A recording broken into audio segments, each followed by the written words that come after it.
네, 그동안에 이런저런 이유로 에베소서를 잠시 쉬었다가 오늘 다시 시작을 합니다.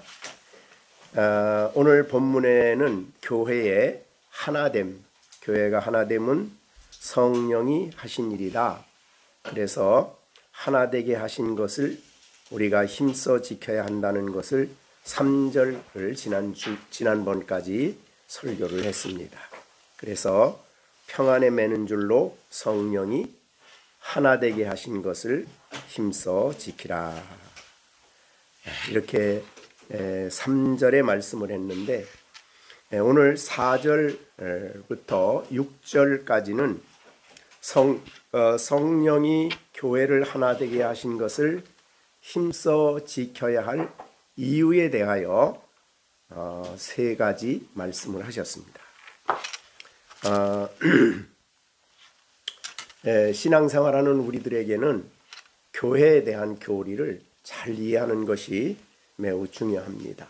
그리고 하나됨을 깨뜨리지 않도록 굳게 지키기 위해서는 교회에 대한 성경적인 진리를 확고하게 붙잡는 일이 중요하다. 그렇게 여겨집니다.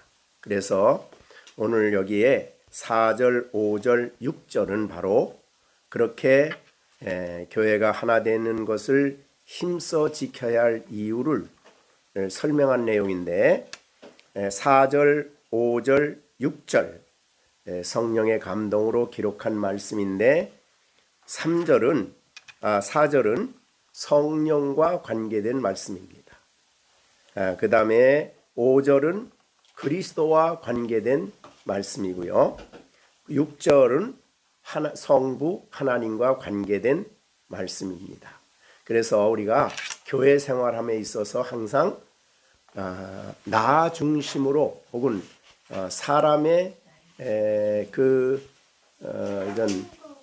이런 사람 중심으로 교회 생활을 하면 꼭 교회가 분리되고 나누어지고 문제가 생깁니다. 그래서 성경이 보여준 대로 교회에 대한 성경적인 진리를 확고하게 이해하고 그 진리를 붙잡는 일이 중요하다. 그렇게 보여집니다. 자, 그러면 오늘 여기에 4절은 왜 먼저, 사실은 일반적으로 우리는 성부, 성자, 성령 그러는데 교회를 얘기할 때는 먼저 3절에 4절에서 성령의 사역을 먼저 얘기합니다. 그래서 왜 그러냐 하면 성령의 사역이 있음으로써 그리스도의 몸에 우리가 속하게 되고 성령이 교회 가운데 역사함으로써 교회가 살아 역사하게 되고 성령이 성도들에게 역사함으로써 부르심을 받게 됩니다. 그러니까 이 부르심 받는 것, 또 그리스도의 몸에 속하게 되는 것, 교회 생활하는 것은 성령의 내적 사역과 관련이 되어 있습니다. 그래서 먼저 4절에서는 성령이 하시는 일을 3가지로 얘기를 한 것입니다. 그 다음에 이제 5절에는 예수님과 관계된 문제가 있습니다. 교회에 대한 예수님에 관계된 것인데 이것도 3가지입니다.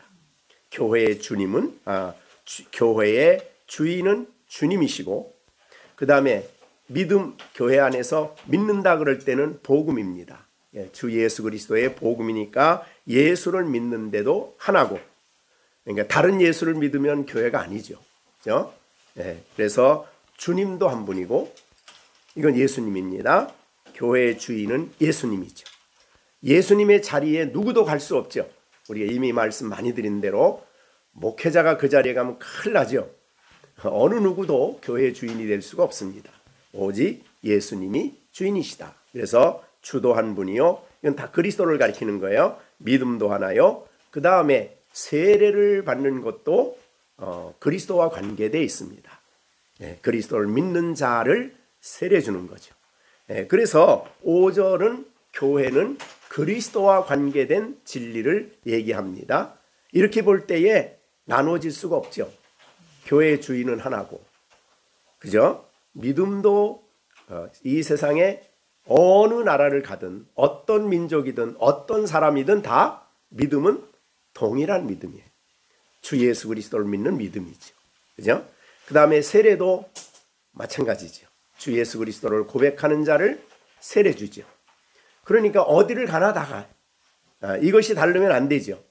그래서 우리는 캐톨릭과 우리와는 정말 그런 면에서 다르죠. 그래서 그렇게 되니까 이 교회는 그래서 나눠질 수가 없다. 그리스도를 볼 때. 그 다음에 이제 6절에는 성부 하나님이십니다. 그죠? 하나님도 한 분이지. 성부 하나님도 하나님의 본체시니까 한 분이고, 그 다음에 만유의 아버지시고, 아버지도 한 분이죠. 만유 위에 계시고 만유를 통일하시고 만유 가운데 계신, 모든 존재하는 것이 그분으로부터 오고 그분에 의하여 존재하고 그분을 위해서 존재하는 것. 그렇게 볼 때에 이 동일한 믿음을 가진 곳이 바로 교회죠. 그래서 성부, 성자, 성령의 사역 위에 세워지는 교회예요. 이것이 다르면 교회가 같은 교회가 아니죠. 그걸 우리는 이제 잘못된 교단이다, 혹은 잘못된 사람들이다, 혹은 이단이다, 뭐 이렇게 얘기를 하는 이유죠. 자, 그래서 몸이 하나다. 그래서 우리는 기도할 때도 우리 열린샘교회만 기도하는 게 아니라 한국교회, 또 세계교회, 이 땅에 존재하는 모든 교회를 생각하고 교회 기도해야 되는 이유는 우리가 다 알지는 못하지만 그러나 머리가 한 분이시고 그 머리에 속한 온 교회도 하나예요. 그런 의미로 지상에 있는 교회들을 위해서 우리가 기도하고, 그래서 북한에 모슬렘권에 또 불교권에 그 모든 다른 나라들도 우리가 관심이 있어요. 우리가 적어도 다는 모르지만 선교를 통해서 알고 있는 교회들에 대해서는 우리가 기도를 해야 되는 그런 것을 우리가 생각할 수 있습니다. 자, 그러면 그래서 성령이 이 역사하신 이 하나됨을 깨뜨리지 않기 위해서는 이 삼일체의 진리 위에 우리가 굳게 서야 된다. 그렇게 볼 수가 있습니다. 자, 그러면 오늘 우리에게 그동안에 몸이 하나요 라는 말은 교회 이 몸에 우리를 속하게 하신 분이 성령이시라 그랬죠. 우리가 고린도전서 12장에서 이미 우리가 말씀을 하셨어요. 고린도전서 12장에 보면 33절에 유대인, 헬라인, 종, 자유자 다 한 성령이 세례를 받아, 성령으로 세례받아 한 몸이 되었어요. 그러니 그런 의미에서 볼 때는 이제 유대인, 헬라인 차별이 없어요. 종, 자유인 차별이 없어요. 나이 많은 사람, 젊은 사람, 어린아이 차별이 없어요. 모두가 다 성령께서 그리스도의 몸에 속하게 하신 겁니다. 그런 의미에서 한 몸, 즉 성령과 관련된 그런 내용이 되겠죠. 그래서 몸이 하나요. 왜냐하면 머리도 하나이기 때문에. 이것은 에베소서 1장 22절 23절에서 이미 말씀하셨죠.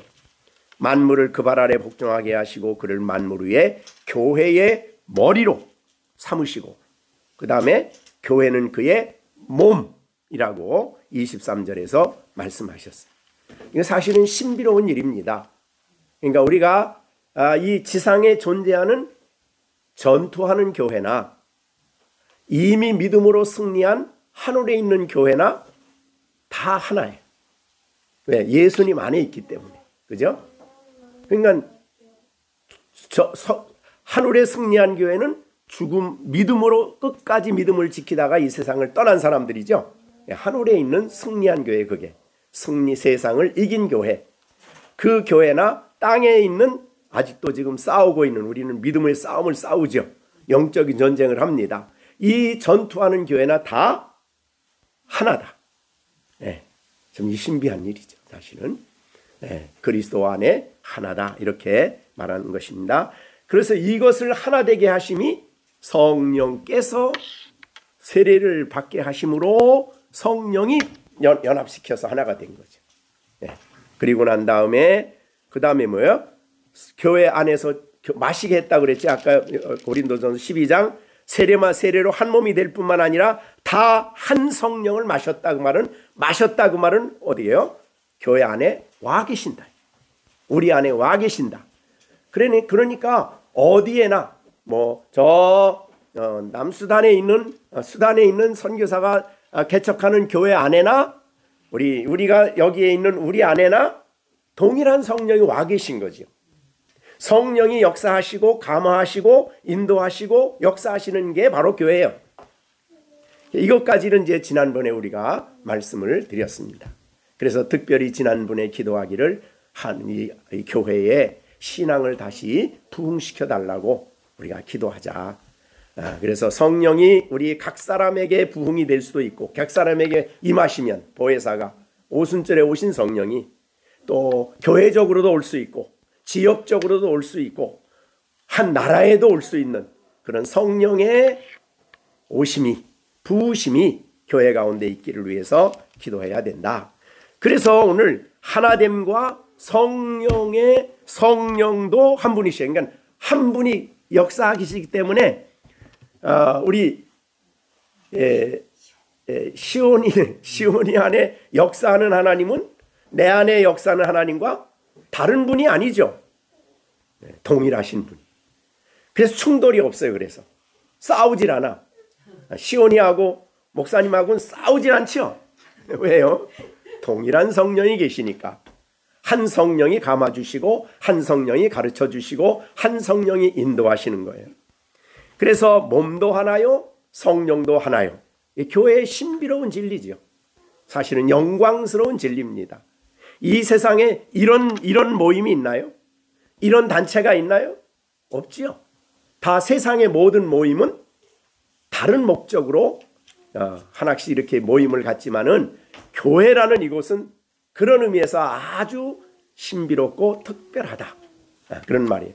근데 이제 마지막 오늘은 세 번째 얘기를 하려고 합니다. 4절에 마지막은 뭐냐면 이와 같이 너희가 부르심의 한 소망 안에서 부르심을 받았다. 소망이 하나예요.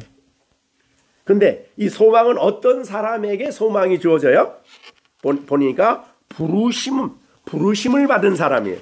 그 소망이 이루어지기 위해서 부름을 받은 사람. 그러니까 하나님이 우리 시준이를 불러내셨어. 불러내신 이유는 뭘 주려고? 소망. 바라는 목표제가 따로 있어. 소망이 있어요, 우리에게는. 그러니까 이 소망을 주시기 위해서 우리를 불러내신 거죠. 자, 우리가 예수를 안 믿으면 어떻게 되나? 목적지가 어디예요? 안 믿으면 목적지가 하나님의 진노 아래, 영원한 진노 아래 가는 거죠. 그걸 이제 지옥이라 그러지. 근데 하나님이 우리를 부르신 것은 거기가 아니에요. 우리가 소망하는 그곳에 가게 하기 위해서 우리를 불렀어요. 근데 우리는 다 똑같아. 다 같이 갈 거야. 하나님 나라 가면은 우리 이제 목사님은 아무래도 시온이보다 먼저 가겠지? 먼저 갈 거야. 거기가 있으면 조금 있으면 얼마 안 있으면 시준이도 올라올 거예요. 소망하는 대로 소망이 같아. 목표지가 같아. 소망이 우리 모두가 다. 우리의 앞서간 신앙의 선배들이 믿음 생활했던 분들은 다 동일하게 거기가 있어. 가서 만나. 근데 거기 가서는 결혼 하나 안 하나? 안 해. 우리가 다 그리스도와 같은 모습으로 변화되기 때문에 영광스럽게 거기서는 결혼도 안 하고 아기도 안 낳고 영원히 그리스도와 같은 모습으로 같이 그곳에서 영원토록 사는 거야. 어디로? 그게 우리가 가야 할 장소지요. 자, 그래서 하나님이 아브라함을 어디에서 불러내셨죠?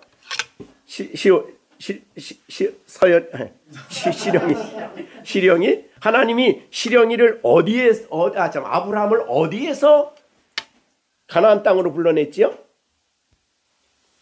네? 갈대아 우르에서 불러내셨어요.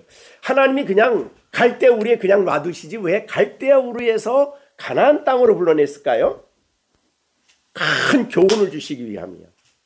그걸 이제 히브리서 10장에 보면 아브라함은 그걸 뭘 하겠냐면 고향을 떠나서 다니는 사람을 어떤 사람이라고 그래요? 성경에서 나그네. 자, 우리가 어디 가서 여행을 가면 잠시 갔다 오면 거기 잠시 갔다 오는 나그네예요. 갔다가 본향으로 와야 돼. 그래서 아브라함과 이삭과 야곱은 늘 자기들을 뭐라고 표현했냐면 나는 나그네다. 그래서 그 유명한 야곱이 130살에 바로를 만났어. 바로를 만나서 당신 나이가 얼마야? 그랬더니 이제 이스라엘이 그러죠. 내 나이 130살이라서 내 조상의 나이에는 미치지 못하지만 내 나그네 인생길 130년이 험악한 세월을 보내는 나이다 그랬죠. 험악한 세월이야. 그래서 아브라함과 이삭을 통해 하나님이 가르쳐주고 싶은 교훈은 너는 이 땅에서 나그네다. 그걸 보여주고 싶어서 갈대아 우르에서 가나안 땅에 오게 했어요. 그것이 이제 히브리서 11장에 나와 있죠. 히브리서 11장 13절에 보면 이 사람들은 이제 족장들이에요. 다 믿음을 따라 죽었으며 약속을 받지 못하였으되 그것을 멀리서 바라보고 멀리서 바라보는 게 소망이에요. 그 소망을 보고 환영하며 또 땅에서는 나는 외국인과 나그네다라는 말을 증언했어요. 난 나그네예요. 그런데 나그네는 여행을 갔다가 어디로 와야 돼? 집으로 와야죠. 고향으로 다시 돌아와야지. 그런데 하나님이 아브라함에게 족장들에게 보여준 것은 다시 갈대아 우르로 가라는 게 아니라 너를 위해서 또 다른 영원한 본향이 있다. 그거는 하늘에 있는 거다. 이거를 이제 얘기했어요. 16절에 보면 15절에 그들이 나온 바 본향을 생각하였더라면 돌아갈 기회가 있었으려니와 그들이 이제는 더 나은 본향 곧 하늘에 있는 것 이것이 소망이에요. 하늘에 있는 것이라 이러므로 하나님이 그들을 위해서 하나님이라 일컬음 받으심을 부끄러워하지 아니하시고 그들을 위해서 뭘 준비하셨냐면 한 성, 이게 이제 계시록 22장, 21장, 22장에 나오는 그 예루살렘 성이에요. 새 예루살렘, 하나님이 예비한 한 성, 너희를 위하여 처소를 예비하러 간다. 그 소망이에요. 그 소망. 거기를 바라봤는데 그것은 갈대아 우르보다 훨씬 좋은 곳이죠. 더 나은 곳이다 그래서 그들은 자기를 뭐라고 표현했냐면 나는 이 세상에 사는 동안에 본향을 찾아가는 나그네입니다. 이렇게 얘기를 했다는 거예요. 기독교의 인생관은 나그네 인생길입니다. 나그네 인생관이에요. 이 세상이 끝이고 세상에 살다가 죽어서 땅에 묻히면 끝이고 아무것도 없고 다 흙으로 돌아가고 끝나는 게 아니에요. 우리의 인생은 이 세상이 전부가 아니에요. 우리의 인생은 나그네 길을 갈 뿐이에요. 그러다 나그네 길을 마치면 영원한 본향을 향해 가는데 그 본향이 내가 가야 할 소망이에요. 근데 여기 오늘 본문에 그래서 하나의 소망, 한 장소죠. 그래서 아브라함도 이삭도 야곱도 하나의 소망을 가졌어요. 그래서 하나님은 뭐라고 얘기냐면 나는 아브라함의 하나님이요, 그다음에 이삭의 하나님이요, 야곱의 하나님이다. 같은 하나님이 계신 그 영광스러운 그곳이 바로 소망이에요. 그러니까 하나님이 우리를 불러내셔서 그리스도 안에 교회가 되게 하시고 성령으로 끊임없이 우리를 격려하시고 인도하셔서 나그네 길을 가게 하시는 이유는 목적지, 소망이 있기 때문에 그 소망의 자리로 가게 하기 위함이라 이 말이죠. 확실하게 나그네 인생길에 나그네 인생관을 가져야 세상의 유혹을 단호하게 거절하고, 그죠? 세상의 유혹을 단호하게 거절하고 이 땅에 사는 동안에 정결하고 거룩하고 흠 없이 살아가려고 애쓴다. 그게 기독교인의 인생관입니다. 물론 이 땅에서 우리가 아무것도 안 한다는 뜻은 아닙니다. 우리에게 주어진 사명이 있고 우리가 해야 할 길이 있고 가야 할 길이 있고 다 그런 것도 있지만 근본적인 큰 맥락은 소망을 향해 가는데, 내게 주어진 이 세상의 삶을 마쳤을 때 하나님이 김시경, 너 이 세상에 있는 동안에 내가 100살을 살게 했는데 뭐 했지? 이제 이렇게 물어보는 날이 오는 거예요. 어디 가면, 소망의 그 자리에 가면, 내가 내게 100살 살게 해줬는데 너 뭐 하고 왔냐? 이제 이걸 물을 거거든요. 그럼 뭐라고 하겠어요? 저 먹고 마시고 즐기다가 왔습니다. 그러면 그건 정말 불쌍한 일이죠. 그죠? 하나님이 주신 사명을 받들어서 나그네로 있는 동안에 세상의 애착을 갖지 않고 사명을 위해서, 내 맡겨진 주님의 주신 사명을 위해서 살다가 왔습니다. 이렇게 돼야 되는 거죠. 자, 그것이 이제 우리 이 소망이라는 말이에요. 근데 이 소망은 어떤 사람이 갖느냐? 그제? 어떤 사람이 갖느냐? 오늘 본문에 보면 어떤 사람이요? 부르심 받은 사람. 네, 우리 이 본문에는 부르심의 한 소망 안에서 부르심을 받았다 이렇게 말했는데, 그러니까 이 같은 말이에요. 부르심, 여기 두 가지는 다 같은 뜻인데, 하나님이 우리를 불러내셨어요. 자, 이것은 여러분이 소요리 문답 공부를 했는데 소요리 문답 배웠죠? 이제 다 물론 기억을 못 하겠지만, 소요리 문답 31번에 보면은 효력 있는 부르심이 무엇입니까? 그랬어요.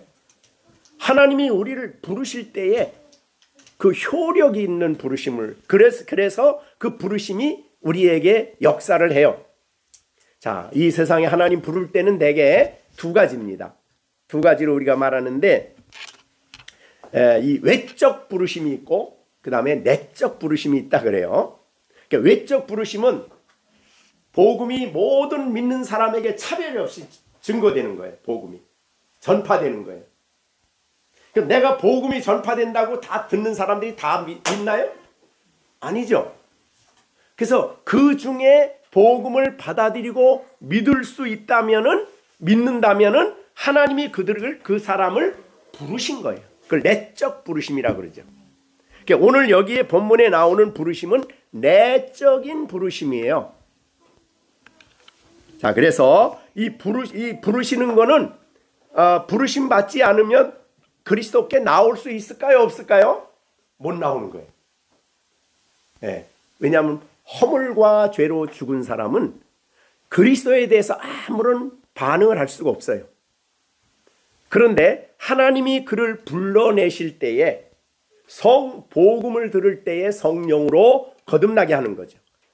그것이 우리는 이미 에베소서 2장 4절에서 말씀했죠. 긍휼이 풍성하신 하나님이 우리를 사랑하신 그 큰 사랑을 인하여 허물로 죽은 우리를 그리스도와 함께 다시 살리셨습니다. 너희가 은혜로 구원받은 것이라. 이것이 이루어진 사람을 부름받았다 그럽니다. 누가 불러내셨어요? 하나님이 불러내셨어요. 자, 하나님이 그 사람 불러내시면 거듭나게 되는 거예요. 그래서 자기가 죄인임을 깨닫게 돼요. 자기가, 그래서 이제 효력 있는 부르심, 소요리 문답 31번에 보면 그랬어요. 하나님의 성령이 하시는 일이 부르심이다. 오늘 본문의 내용이에요. 여기 오늘 우리 성경 본문에 부르심의 소망 안에서 부르심을 받았다는 이 말은 바로 성령의 역사예요.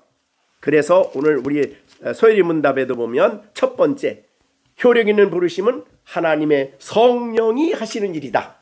그렇게 얘기가 됐어요. 그 다음 두 번째, 죄와 비참함을 깨닫게 한다. 성령이 부르셨기 때문에 성령이 역사하셔서 자기가 죄인임을 깨닫게 되고 비참함을 깨닫게 되고 하나님의 마음을 밝혀 그리스도를 알게 하고 그의 의지를 새롭게 하여 복음을 받아들이게 하고 믿도록 하시는 일. 그게 바로 효력 있는 부르심이라 그래요. 자, 그래서 예수를 믿었다 그러면 그 안에 어떤 역사가 일어난 거냐면 하나님이 성령을 통해 그를 불러내신 거예요. 누구에게로 부르셨어요? 그리스도께로 부르신 거예요. 그래서 예수님께서도 요한복음 6장에서 설명하시면서 그런 얘기했죠. 아버지께서 내게 이끌지 않으면 아무도 내게 올 자가 없다. 그래. 그럼 어떤 사람을 똑같이 복음을 다 듣는데 왜 어떤 사람은 오고 어떤 사람은 안 올까요? 그건 에베소서 1장에서 이미 말씀하셨죠. 어떤 사람만이 와요. 에베소서 1장 4절에 보면 택함 받은 사람이죠. 택함 받은 사람만 옵니다. 아무나 오는 게 아니죠. 선택받은 사람이에요. 그래서 대요리 문답 이제 68번에 보면 모든 선택받은 사람 그리고 오직 그들만이 효력 있게 부르심을 받습니다. 효력 있게 부르심을 받는 거예요. 그의 부르심에 효력이 있는 거예요. 어떤 사람? 선택받은 사람이에요. 그러니까 그렇지 않은 선택받지 않는 사람이 복음의 말씀을 듣고 성령의 일반적인 역사로 종종 믿는 사람같이 보일지라도 결국은 하나님의 은혜를 고의적으로 무시하고 멸시하고 불신앙의 자리에 떨어진다는 거예요. 믿었다가 떨어진다는 거죠. 그건 선택받지 부름받지 않은 사람이라는 거예요. 그게 이제 대요리 문답에 있는 말입니다. 이 소요리 문답이나 대요리 문답은 사실은 웨스터민스터 신앙고백서를 좀 더 쉽게 이해하게 하기 위해서 만든 거예요. 그래서 이제 웨스트민스터 10장에 보면 이 내용이 쭉 기록되어 있어요. 웨스트민스터 10장이 효과적인 부르심에 대한 내용이 1절, 2절, 3절, 4절로 길게 되어 있는데 그 내용이 바로 그것입니다. 부르심을 받았다. 그래서 웨스트민스터 신앙고백서 10장 1절에 보면 하나님은 영생을 주시기로 예정된 사람들에게 그의 정하신 때에 효과적으로 부르신다. 그랬어요. 하나님 정하신 때 아무 때나 되는 게 아니에요. 복음을 열심히 들었는데 안 믿어. 근데 어느 날인가 믿었어. 그건 바로 하나님이 정하신 때가 있다는 거죠. 그 때에 효과적으로 하나님이 불러내시는 거예요. 그러니까 이 유효적인 부르심은 전적인 하나님의 역사예요. 왜? 우리는 허물과 죄로 죽었기 때문에 내가 나 스스로를 하나님께로 이끌 수가 없는 사람들이라 이 말이죠. 그래서 죄와 사망에 빠진 그들의 말씀과 성령으로 그들을 말씀과 성령으로 부르셔요. 그러니까 복음을 들을 때 성령이 역사하여 부르시는 거죠. 그리스도로 말미암아 은혜와 구원에 이르도록 하시고 그의 영안을 밝혀서 말씀을 깨닫게 하시고 돌같이 굳은 마음을 제하시고 부드러운 마음을 주시고 새 마음을 주시고 이게 이제 에스겔서에 나오는 말씀이죠. 이게 하나님의 부르심이에요. 그 마음을 새롭게 해요. 새 마음을 주셔요. 그래서 그 성경을 들으면 이게 뭐냐 그러고 던져버리질 않아요. 그걸 이제 마음에 간직하고 배우려고 하고 그게 바로 이제 하나님의 효과적인 부르심이에요. 자, 그러면 효과적인 부르심을 받은 사람은 어디를 향해 가냐면 오늘 본문에 4절에 있는 대로 한 소망을 갖게 돼요. 죽으면 끝일까요? 소망이 있나요? 소망이 있어요. 그 소망을 바라보며 가는 거예요. 우리는 다 같은 한 소망을 가졌어. 그러니까 교회는 나눠질 수가 없는 거예요. 그래서 이 4절에 있는 한 몸, 성령도 한 분, 교회에서 역사하는 분도 한 분, 그 다음에 한 소망으로 부르셨기 때문에 그렇게 우리는 하나님 나라에 그 소망하는 그곳에 가게 된다. 자, 이 소망에 대해서는 이미 어디에서도 기도했냐면 에베소서 1장에 기도했죠. 무슨 기도예요? 너의 마음의 눈을 18절이죠. 밝히사. 그 다음에 그의 부르심의 소망이 무엇인가? 이 소망이 무엇인가? 하늘에 우리를 위해서 예비해 놓으신 그곳이 우리가 바라는 소망이죠.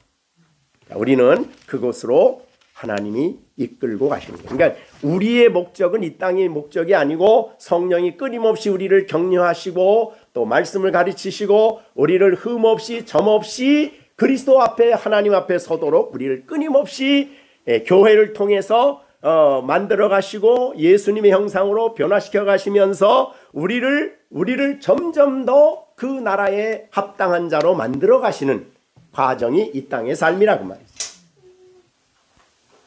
자, 그러니까 우리 소망이 어디에 있어요? 네. 어디에 있어요? 소망이 하늘에 있다. 그죠? 그 소망을 향해 우리는 가는 인생이다. 근데 그 소망이 이제 에베소 1장 18절에서는 기업이라고 표현을 했어요. 기업의 영광이 풍성, 그 나라의 기업의 영광이 얼마나 풍성한가를 알게 하시기를 구하노라. 이 기도의 제목이죠. 그것을 알면 알수록, 그 영광의 부요함을 알면 알수록 우리 믿음의 족장들과 같이 이제 살아가는 거죠. 그죠? 네. 자, 그래서 우리가 성경을 통해 보여주시는 그 영광의 부요함을 우리들이 점점 더 알아가는 성도의 삶을 살아야 될 것이다. 그렇게 여겨집니다. 그 성경은 이제 우리가 알 만큼, 우리가 신앙생활하는 데 필요한 것을 알 만큼 성경에 기록을 해 주셨어요. 그거를 우리가 이제 보면서, 우리가 기도하면서 그걸 이제 깨달아야 되겠죠. 네. 그래서 우리가 대표적으로 거기를 보여준 게 요한계시록 21장, 22장이 됩니다. 그죠? 네. 마지막 우리가 가야 할 그 나라를 우리에게 이야기해 주시고 있다. 그런 말이 되겠습니다. 자, 우리가 그럼 요한계시록 많이는 못 보고 21장을 한번 보겠습니다. 21장. 자, 21장 22절입니다. 요한계시록. 성 안에서 내가 성전을 보지 못하였으니 이는 주 하나님 곧 전능하신 이와 어린 양이 그 성전이다. 그러니까 거기에서는 눈에 보이는 이런 성전이 없어요. 거기는 하나님 자신이 성전이에요. 네, 그렇게 볼 수 있죠. 그 다음에 23절.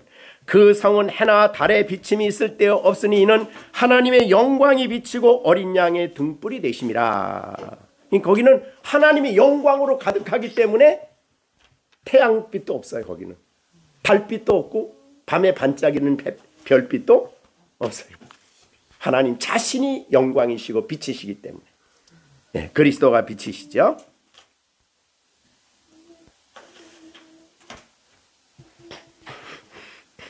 자, 그 다음에 22장 보겠습니다. 22장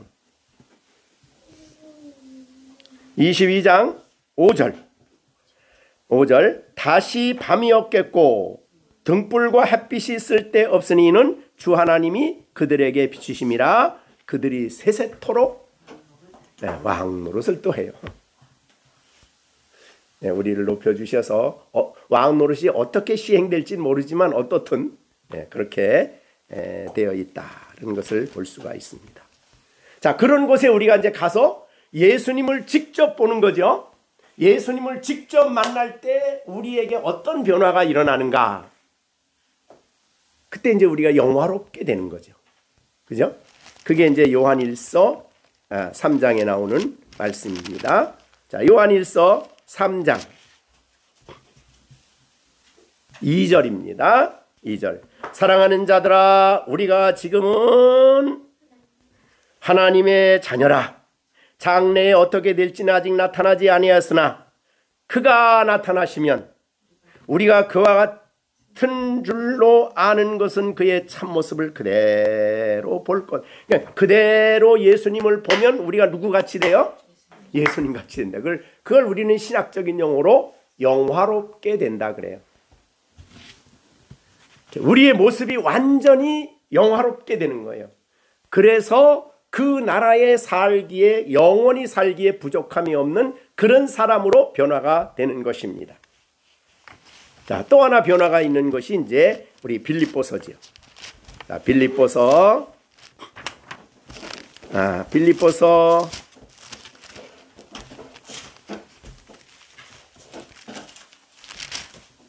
3장입니다. 3장. 그는 만물을 자기에게 복종케 하실 수 있는 자의 역사로 우리의 낮은 몸을 자기의 영광의 몸 형체와 같이 변하게 하시리라. 자, 우리가 이 땅에 살면서 상처를 받을 수도 있고 발가락이 부러져서 이상해질 수도 있고, 그 다음에 다리가 한쪽이 잘 안 될 수도 있고, 우리 몸이 여러 가지 문제가 있을 수 있어요. 그러나 주님이 오실 때 주님을 직접 보면 우리의 몸은 누구와 같은 몸이 돼요? 예수님과 같은 몸이 돼요. 자, 우리의 낮은 몸을 자기의 영광의 몸과 같은 형상으로 변하게 된다. 그래서 그 나라에 가면은 우리 몸이 최고로 가장 아름답고 가장 영광스러운 몸으로 변화가 된다는 거죠. 그죠? 그래서 거기 가면 의사가 필요 없어요. 다 완전해지기 때문에. 거기 가면은 더 이상 어떤 부족함이 없는 영광의 자리예요. 그것이 바로 우리의 소망입니다. 자, 그 소망을 우리가 이 땅에서 바라보며 신앙생활을 하기 때문에, 자, 이 소망이 아주 뚜렷한 사람은 이 세상의 가치관이 달라져요. 그래서 세상에 있는 것이 최고라고 하는 가치관이 무너져야 돼요. 그죠? 우리에게 있는 최고의 가치는 소망이에요. 그리고 그 소망의 자리에 우리가 어떤 사람으로 설 것이냐, 그게 아까 이제 요한일서 3장에 나오는 말씀이에요. 그 영광스러운 그 자리에 우리가 어떤 사람으로 서야 될 것이냐가 중요해요. 그죠? 그래서 2절입니다. 하나님의 자녀, 사랑하는 자들아, 우리는 지금은 하나님의 자녀라. 지금 이 땅에서 장래 어떻게 될지는 아직 나타나지 않았으나 그가 나타나시면 우리가 그와 같은 줄을 아는 것은 그의 참 모습을 그대로 볼 것이기 때문이니, 주를 향하여 이 소망을 가진 사람마다 어떻게 해요? 자기를 깨끗하게 합니다. 그리스도의 깨끗함 같이 자기를 깨끗하게 하고, 죄를 짓는 자마다 불법을 행하나니 죄는 불법이라 그러면서 죄를 단호하게 거절한다. 그의 깨끗하신 같이 자기를 깨끗하게 하느니라. 이 소망을 가진 자예요. 그러니까 이 땅에, 그러니까 우리가 고린도전서 15장에는 이 세상이 전부라 그러면 사람들은 어떻게 살아갈까요? 가치관이 먹고 마시고 즐기고 이 땅이 전부예요, 전부. 근데 우리는 하나님 앞에 그 소망을 바라보며 가기 때문에 이 세상에 주어진 것을 가지고 천국의 보물을 쌓아두는 사람이고, 그죠? 하나님 나라의 보화를 쌓아두는 사람들이고, 그 보화는 영원한 것이, 영원한 가치가 있죠. 그 다음에 이 땅에 주의 나라와 복음을 위해서 애쓰는 사람들이고, 그러니까 세상에 대한 모든 생각이 전혀 다른 가치관을 가지고 보는 거예요. 자, 여러분, 우리가 사는 이 세상은 성경이 굉장히 부정적으로 표현하지요. 세상이 필요 없다는 말을 하지 않지만, 그러나 우리는 이 세상이 어떤 성격을 가졌는가는 이미 에베소서 2장 1절과 3절에서 말씀을 하셨어요. 자, 에베소서 2장 1절과 3절에서 뭘 배웠나요? 우리가 세상은 누가 어떻게 돼요? 이거 에베소서 배웠죠? 그때 너희는 그 가운데 행하여 세상의 풍조를 따랐는데 공중의 권세 잡은 자, 불순종의 아들 가운데 역사하는 영, 우리가 육체의 욕심을 따라 지내며 마음이 원하는 것을 하여 다른 이들과 같이 본질상 진노의 자녀. 그게 이 세상에 살아가는 사람들의 모습입니다. 그래서 자, 세상이 어떤가를 성경이 뭐라고 했냐면, 너희는 세상으로부터 부름을 받아 구별된 사람이야. 내 거다. 그죠? 그리스도에게 속한 사람이에요. 요한복음 15장 예수님 말씀하죠. 세상은 너희를 미워한다. 왜? 가치관이 달라. 살아가는 모습이 달라. 그래서 너희가 세상에 속하였으면 세상이 너희들을 사랑할 것이지만, 너희는 세상에 속한 자가 아니요 너희 세상에서 택하였기 때문에 세상이 너희를 미워한다. 예, 너희는 세상에 택함 받은 내게 속한 사람이다 그 말이죠. 예. 자, 그러면 우리 시준이는 누구에게 세상에 속한 사람이요, 예수님에게 속한 사람이요?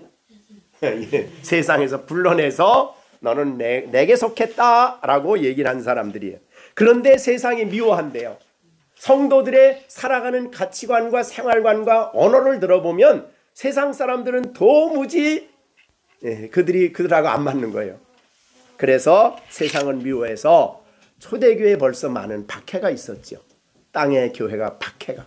글쎄요, 우리가 요한계시록을 보면 언젠지는 모르지만은 이 세상은 교회를 끊임없이 미워하고 박해합니다. 자, 그 다음에 요한일서 2장 15절에 이 세상이나 세상에 있는 것들을 사랑하지 말라. 누구든지 세상을 사랑하면 아버지의 사랑이 그 안에 있지 않는다. 그러니까 세상을 사랑하면 하나님 사랑이 안 된대요. 우리가 굉장히, 자, 이 세상에 가장 중요한 사람들이 가장 중요하게, 더군다나 사람이 잘 살면 잘 살수록 제일 중요하게 여기는 게 뭘까요? 세상 사람들은 돈이죠. 그런데 예수님 뭐라고 했어요? 돈과 하나님은 같이 섬길 수 없는 거다. 누가 주인이냐? 누가 주인이냐? 돈이 주인이냐? 하나님이 주인이냐?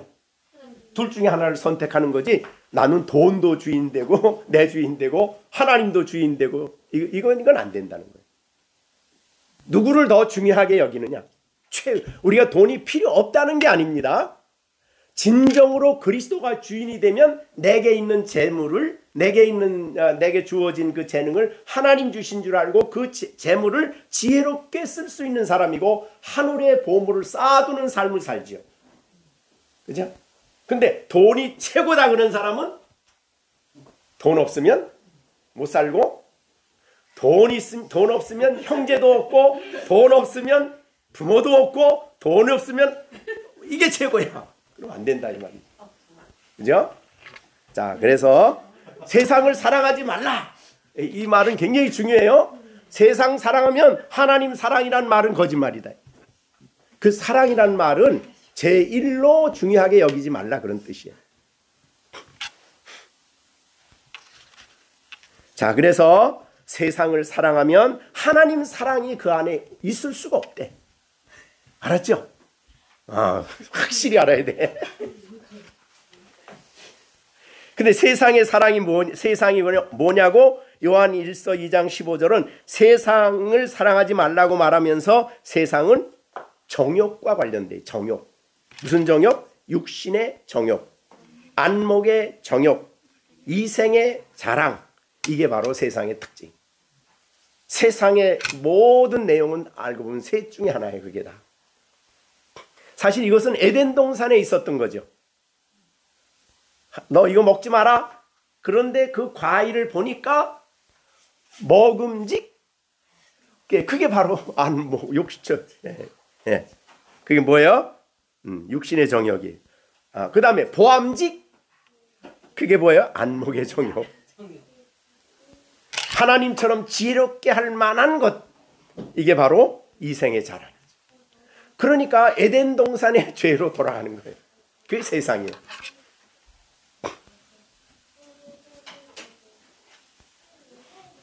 자, 우리는 이 세상을 살면서 하나님을 제1로 사랑해야 하나님의 말씀 가운데서 세상을 보게 되는 거예요. 네, 물질을 보든 뭘 보든 자연을 보든. 자, 하나님 없는 사람은 안목의 정욕 때문에 돈을 막 써서 여행을 가면서 즐기면서 갔다 오면은 또 가야 되고, 갔다 오면은 또 가야 되고, 또 보고 싶고 또 가야 되고 그러죠 자꾸. 근데 믿는 사람들은 딱 하나님 진 자연에 가면은 뭐를 해요? 하나님을 거기서 뭐를 해요? 일반 은총 영역, 일반 계시 영역에 있는 하나님의 솜씨, 하나님의 지혜, 하나님의 위대함을 찬양하고 오는 거죠. 그게 다르죠. 네, 바로 그런 의미가 되는 것입니다. 거기에서 가르쳐 주시는 교훈이에요. 그래서 잠언에 보면 개미에게 가서 지혜를 배우라 그랬어요. 그 조그만 개미한테 가서 무슨 지혜를 배워? 믿는 사람들은 개미 보고 가서 안 믿는 사람들은 관심도 없어. 그런데 믿는 사람들은 개미까지도 지혜를 배우라 그랬어. 무슨 지혜예요? 개미는 무슨 지혜예요? 열심히 애를 써서 겨울을 준비해. 미리 준비해. 준비 없이 사는 사람은 개미에게 가서 지혜를 좀 배워라. 야, 미물도 미리 준비를 할 줄 아는데 왜 그렇게 준비 없이 사냐? 이렇게 되는 거죠. 그죠?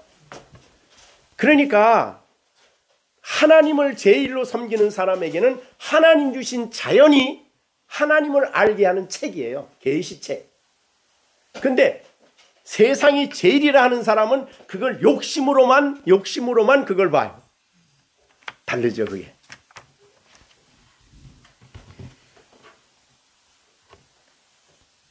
자, 그 다음에 세상은 어떤가? 그래서 우리는 이 세상이 우리를 그렇게 세상으로부터 우리를 이렇게 미워하고 세상이 우리를 미워하고 세상이 정욕과 탐욕과 관련되어 있기 때문에 그거를 내려놓고 하나님을 제일로 사랑하는 사람이 되고 하나님을 제일로 여기고 주의 뜻을 따라 살아가는 사람이 되는 것. 이것이 세상을 이기는 길입니다. 사실은 그래서 세상을 이기는 이김은 이것이 너희의 믿음이다. 예수님을 믿는 믿음이 없이는 누구도 세상을 못 이기는 거예요. 정말 우리가 가만히 따져보면 우리가 이 지금 세상에 혼란스럽고 막 그런 건 다 어디에 관계가 돼 있냐면 세상 사랑과 관련돼 있는 겁니다.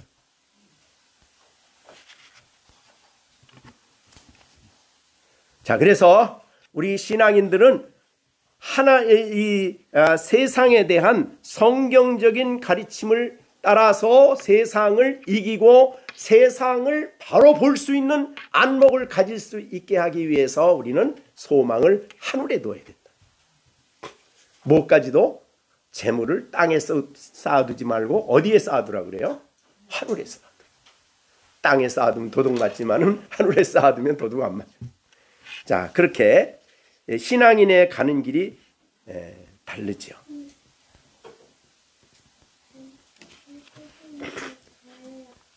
자, 우리 베드로후서에도 보면 이 소망과 관련해서 우리에게 중요한 교훈을 주십니다. 베드로후서 3장에 보면 굉장히 우리에게 도전적인 말씀을 하고 있습니다. 자, 베드로후서 3장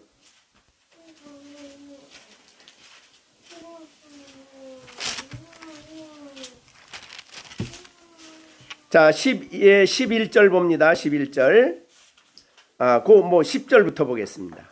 자, 그러나 주의 날이 도둑같이 오리니 그날에는 하늘이 큰 소리로 떠나가고 물질이 뜨거운 불에 풀어지고 땅과 그 중에 있는 모든 일이 드러나리로다. 이 모든 것이 이렇게 풀어지리니 너희는 어떠한 사람이 되어야 마땅하냐? 이렇게 이제 도전하는 거예요. 자, 우리 시준이는 어떤 사람이 되어야 마땅하냐? 그럼 어떤 사람이 되어야 돼요? 거룩한 행실과 경건함으로 하나님의 날이 임하기를 간절히 바라보고 그날이 임하기를 바라보고 간절히 사모하라. 그날에는 하늘이 불에 타서 풀어지고 물질이 다 뜨거운 불에 녹으려니와 우리는 그의 약속대로 의가 있는 곳인 새하늘과 새 땅을 바라보도다. 어떤 사람이 되어야 마땅하뇨? 그러면 뭐예요? 거룩한 행실과 경건함으로 주님이 그날이 오기를 그 영광스러운 우리가 소망하는 그곳이 우리에게 이루어지기를 간절히 바라는, 그래서 새하늘과 새 땅을 바라보며 살아가야 된다, 이렇게 말을 하는 것입니다. 이런 사람의 가치관이 소망에 있어야 땅에 있는 유혹들을 이깁니다. 땅에 있는 이 유혹들을 단호하게 거절하고 그 소망을 위해서 이 땅에서 살아간다, 그런 말이 되겠습니다. 이게 굉장히 중요한 도전이죠. 너희가 어떤 사람이 되어야 마땅하냐? 그랬습니다.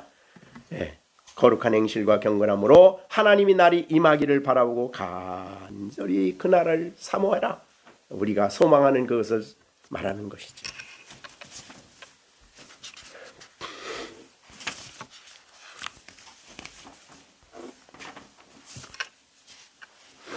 사실은 우리가 들어가서 우리 소망에 들어가서 어떤 모습이 되고 어떤 모습일까 하는 것은 성경이 보여주는 부분만큼 외에는 몰라요.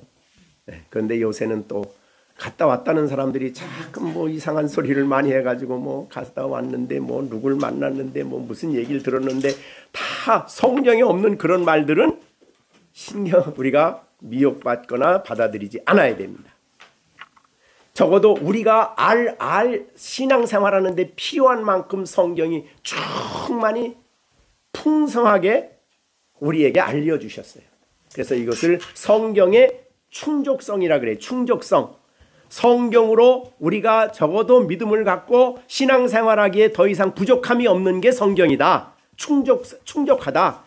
그런데 성경의 말을 떠나기 때문에 뭐 계시를 받았다든가 요새 또 나라가 혼란스러우면 또 예언받은 사람이 그렇게 많아. 그래가지고 뭐 한국이 뭐 어떻게 되고 몇 년 올해 어떻게 되고 누가 어떻게 되고 다 그건 헛소리들입니다. 헛소리들.